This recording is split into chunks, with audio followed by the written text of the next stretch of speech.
Maraming salamat sa pagpunta ninyo dito sa Duterte Street at pagpapakita ng suporta kay dating Pangulong Rodrigo Duterte. Kanina nagtanong siya kung meron pa ba daw mga Pilipino sa labas. At sabi ko, oo meron, may nakasabay ako sa bus, dalawa. At sabi ko, meron pa mga nag-aantay na kanina, maaga dumating. Sabi ko, mamaya, paglabas ko, sigurado madami na yan doon sa kampo natin. Kampo eh, no?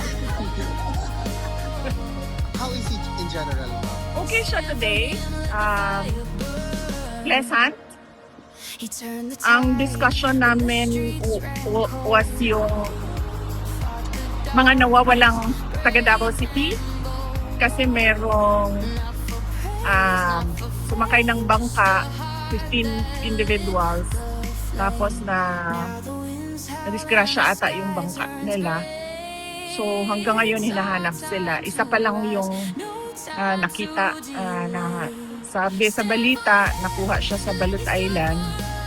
And yung iba hinahanap pa. So yun yung discussion namin ni PRD kanina kasi yung isa doon ay kaibigan ko, isang abogado doon. Tagal ko na siyang kaibigan, tumulong pa siya sa akin nung mayor ako, unang term ko as mayor.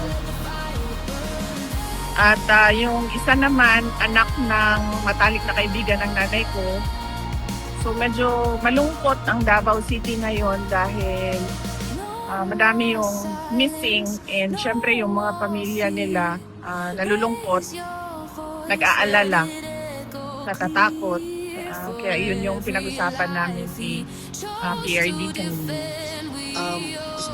Alam ba ni PRD, ma'am, na ang Davao City reached within the top 10 richest cities in the entire Philippines? Hindi ko nabanggit yan. How do you feel as a Davaoeña, ma'am? I'm happy na masaya ako. Anong number na sila ngayon? I think number 8 or 7.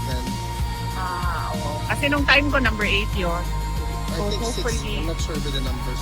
I stepped down as mayor. Number 8 ang Davao City sa top 10 richest cities in the Philippines. And number 4 kami sa most competitive city.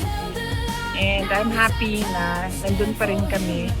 And masaya din ako dahil nagtutulungan pa rin yung mga Davaoeños sa para sa kapayapaan at kaunlaran ng Davao City. Maraming salamat. Thank you. At saka maraming salamat sa inyong lahat. Happy New Year to everyone. I wish you success, good health, and happiness, and of course prosperity in the year 2026.